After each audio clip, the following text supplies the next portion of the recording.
In order to avoid plagiarism, we use quotations, we summarize, or even we paraphrase certain ideas. But still, these ideas aren't ours, so we have to cite them. يعني إيه؟ يعني لازم أقول إن الكلام ده ينسب لفلان، مش كلامي أنا. طب الكلام ده هعمله إزاي؟ through citation. يبقى احنا عندنا فورمات معين هنمشي عليه. whether it's the MLA style of writing or the APA style. طب انا كطالب هستخدم انهي ستايل فيهم على حسب المادة اللي انا هعمل فيها ريسيرش. لو المادة بتتكلم عن literature زي drama, novel or criticism هتبع فيها the MLA writing style. المادة كانت related to language زي translation زي phonetics or syntax and so on هتبع فيها ال APA style of writing. I go with you through the MLA style of writing. The MLA writing style. Firstly, to cite books. We have the in-text citation. إيه هو in-text citation? It's to cite in the body of the research. يعني بكون بكتب عادي الباراجراف بتاعي وبعمل supporting my ideas من خلال quotation، يعني من خلال فكرة أو كلام لأوثر معين. طب إزاي هوثق الكلام ده؟ بحطه between quotation marks and to write in parentheses اللي هو قوسين author's last name and then the page number.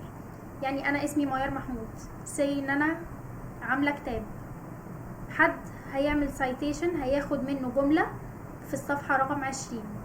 لما تيجي توثق ده هتحط الجملة اللي انت اخدتها من الكتاب بتاعي between quotation marks، وهتكتب بعد كده بعد لما تخلص الجملة دي وتقفل الquotation marks هتكتب ما بين قوسين محمود 20. مش هتكتب ميار، هنكتب the surname or the last name followed by the page number. بعد كده هنيجي للworks cited page، ودي اللي هيكون فيها التفاصيل كاملة عن السورس اللي اخدنا منه، وبتمشي على فورمات معين. بنكتب فيها ايه؟ اول حاجة the author's name last name comma followed by the first name، يعني هنكتب فيها محمود كوما ميار، بعد كده full stop. the title of the book and it is italicized، هيكون الخط بتاعها مايل. بعد كده هنحط full stop، بعد كده the publisher كوما publication date full stop.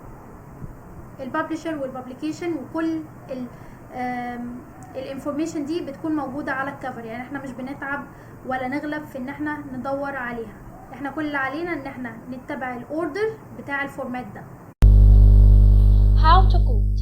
We have two types of quotations. The first is short quotations. In order to quote short quotations, if we have 4 lines of prose or 3 lines of verse ويكونوا أقل مش أكتر, so that we include them between quotation marks, and in the case of verse we separate between each line and the other with a slash. And these are their examples. And also don't forget to mention the author's last name and the page number, and in the case of the verse we have to mention the lines or the number of the lines. The second kind is long quotations. In long quotations, we quote more than 4 lines of prose or more than 3 lines of verse, so that the quotation will be freestanding as a block of text, وبيكون without quotation marks, and it is indented with half an inch. معناها إن هو بناخد لها half سنتيمتر كده عن السطر اللي قبله، وبيكون كده free standing، بيبقى ظاهر كده لوحده as a block quotation. And at the end we put the author's last name followed by the page number. In the case of adding or omitting words in quotations, أنا ممكن لما اخد quotation عايز اضيف فيه كلمة او اكتر من كلمة. طب هعمل ايه؟ I can but I have to put the added words between two brackets واكمل عادي السايتيشن بتاعي. and in the case of omission اللي هو الحذف to delete some words or even a word اي word او words هعمل لها omission هحط مكانهم 3 full stops or 3 periods قبلهم هاخد space وبعدهم هاخد space وبعد لما اخلص الكوتيشن هقفل بالquotation marks and then it's followed by the page number and here the author's name is author's last name is mentioned at the beginning. To cite a book with one author. In the in-text citation, we have here an example that Wordsworth defined romantic poetry as spontaneous overflow of powerful feelings. So, the author's last name is mentioned at the beginning so that between parentheses we have to mention the page number only. But here we don't mention the author's last name in the sentence so that we have to mention it in the parentheses and it's followed by the page number. And then in the works cited page وقلنا اللي فيها بنتكلم فيها عن الديتيلز كلها بتاعت السورس اللي اتكلمنا عنه او اخدنا منه quotation. طب ليها باترن معين ليها فورمات معين وهو اول حاجه الاوثر بنكتب last name then followed by the first name يعني هو اسمه ويليام ووردزورث يبقى نكتب ووردزورث كوما ويليام full stop بعد كده title of book italicized اسمه lyrical ballads بعد كده full stop publisher Oxford Up comma publication date 1967 and then followed by a full stop. So we have to follow this pattern. احنا مش هنتعب في ان احنا ندور على الديتيلز دي او الانفورميشن دي لانها بتكون already موجودة at on the cover. Okay, on the cover page.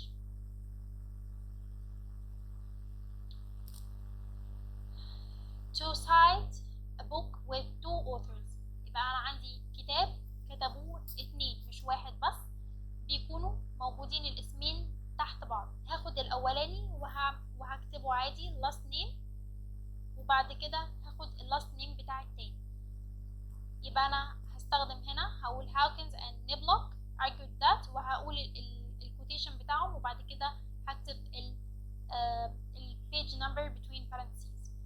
وبالنسبة لل works cited page بعملها ازاي في حالة two authors بكتب last name of the author and then followed by the first name ده للأولاني زي ما احنا ماشيين عادي بعد كده هاخد كوما وهكتب and تاني author بقى هكتبه عادي اسمه معدول زي ما هو first name and then followed by the last name and then هكمل عادي full stop title of book then publisher then the year and don't forget to follow the punctuation marks after each element. When citing a book with 3 or more authors أنا عندي أكتر 3 أو أكتر من 3 كتبوا العمل ده or this literary text يبقى في الانتكست citation هكتب بس هاخد أول واحد أول author last name بتاعه وهكتبه وبعد كده هكتب جنبه إيطال معناها وآخرون and then followed by the page number like that according to Beer إيطال وبعد كده بكتب عادي page number. طب بكتب ازاي citation ده في الورك سايت page باخد برضو first author's name باخد last name then followed by the first name وبعد كده باخد كوما وبكتب إيطال وبعد كده بكمل عادي الباترن بتاعي. For citing periodicals. Periodicals include magazines, newspapers, and scholarly journals. For citing article in a magazine, we have to follow this format. We write the author, full stop, title of the article in quotation marks, full stop, then the title of the periodical, italicized, comma, and then the date, day, month, year, comma, pages. For example, this is an example. احنا هنا title of article يبقى دي الحاجة الأصغر بنحطها between quotation marks, and then the title of the magazine itself بنحطها italicized اللي هي time. Okay. Article in a newspaper, it follows the same format, and this is an example. The last name, then followed by the first name of the author, then the title, then the title of the periodical. This is the title of the article, then followed by the title of the periodical, then the date and the pages. For citing an article in a scholarly journal is related to academic studies, so the writers in these sources are specialists as professors. So we follow here this format: author, and then the article, the title of the article between quotation marks, and then the title of the journal italicized, then the volume, and then the issue number, the year, and the pages. The volume and the issue number اللي هو بيكون في طبعة معينة وليها رقم العدد معين. Okay, وكل دي بتكون information available in the article. And this is the example. For the electronic sources بتكون sources, online sources like ebooks or online magazines, online articles. Okay, so we follow this pattern: the author, then the title, then the title of container. If here we have the title and title of container, so it's the title of an article in quotation marks, and then the title of container as the title of the magazine or the journal of the periodical itself, and it's italicized, and then other contributors if it's available. So if we have translators or editors that edited this article, so we say translated by ونقول الاسم أو edited by ونقول الاسم, and then the volume, the number, publisher, then the publication date, and then the pages, and then the URL اللي هو www. وبنكمل we omit the HTTP مش بنقولها, and then the date of access. يعني انا اخر مرة دخلت على السايت ده كان امتى, او المرة اللي اخدت منه الكوتيشن ده كان امتى. say ان انا كان يوم 15/5/2020, فبقول accessed 15 May 2020. ممكن يكون عندي source self contained, يعني ما فيش عندي title و title of container, هو بيكون title بس. في الحالة دي بيكون التايتل italicized زي ما اخدنا قبل كده. وممكن يكون ما عنديش contributors, فعادي الجزئية دي مش بعمل فيها حاجة وبدخل على اللي بعدها. two or more works by the same author. لو عندي author وليه two sources وانا باخد ال two sources دول باخد منهم quotations in the same paper, ازاي بعمل لها citation؟ لو ده كان book فبيكون عندي التايتل italicized, لو كان article بيكون in quotation marks. طب ازاي باخد له in text citation؟ في ال in text citation I mention the author's last name, وبتكلم هو قال ايه بالظبط, وبقول الكوتيشن الاولاني اللي باخده, وبحط shortened title of the book, and then followed by the page number, and then I add the second quotation and say that he said or argued that blah blah blah, and then I write the second source italicized in parentheses, and then followed by the page number. and for the works cited page بما انه هو نفس الشخص وبيكون عامل كتابين، فانا مش بكرر الاسم مرتين، بكتب الاسم اول مرة والمرة التانية بدل الاسم بحط 3 hyphens. طب انهي كتاب اكتبه الاول؟ according to the alphabetical order of the title. يبقى انا عندي هنا الدي قبل الاف. ليه ما قلتش ذا؟ انا لما باجي اعمل اخد الالفابيتيكال اوردر ده مش ببص للارتكلز زي ذا اي ان، لا، باخد هنا الدي ديكنز قبل الاف، يبقى هاخد السورس ده الاول وبعد كده اخد اللي بعده. بمشي الفورمات عادي جدا زي ما اخدنا، بس الفرق هنا ان انا الاوثر مش بكتب اسمه مرتين، بحط بس 3 hyphens and then followed by a period in the second source. If I have a source with unknown author، طب بعمل ايه؟ بيكون عندي source بس مفيش author مكتوب ليه. بعمل ايه؟ لو كان السورس ده book بيكون باخد shortened title ليه in parentheses وبيكون italicized. طب لو كان article بحطه between quotation marks، يعني بكتب كده اخد الquotation وبعد كده هنا ده بما انه article اخدت هنا between quotation marks shortened title ليه.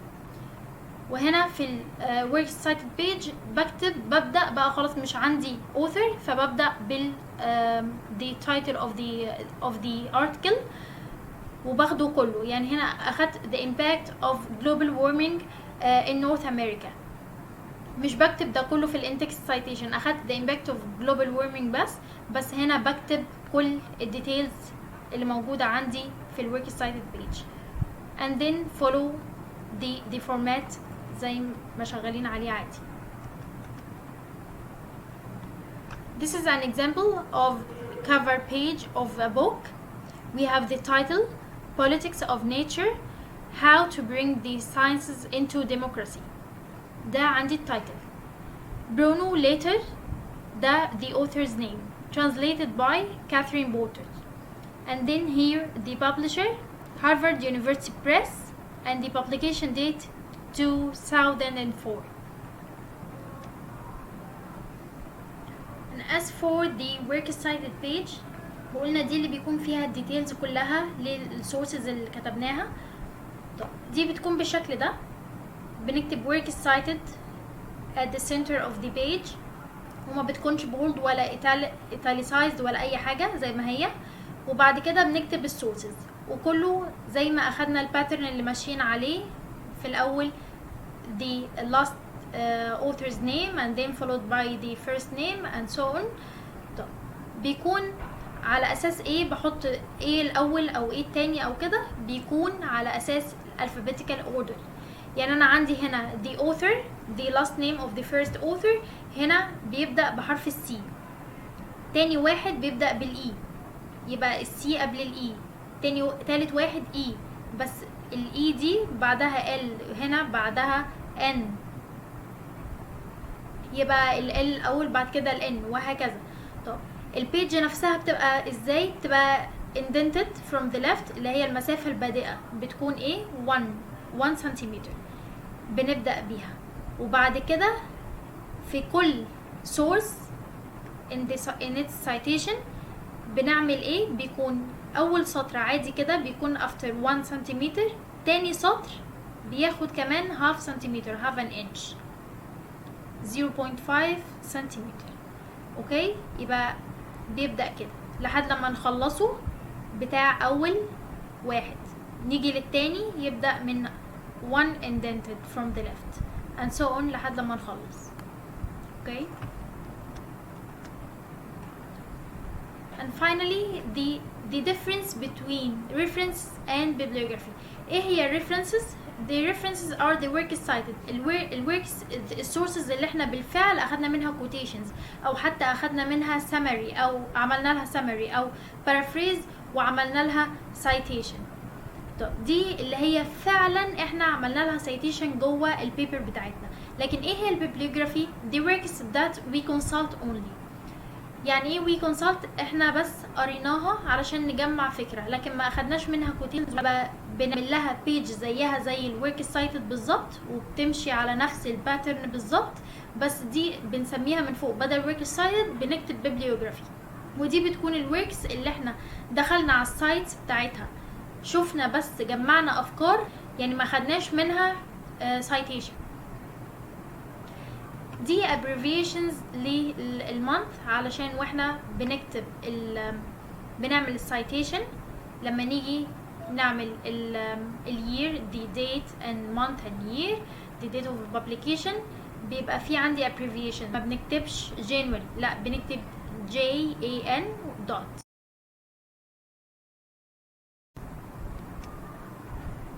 So in this video, how to write an academic research, we tackled how to write quotations and how to cite according to the MLA writing style, and how to cite books, articles, and electronic sources, how to write the works cited page, and also the bibliography. So thank you for listening.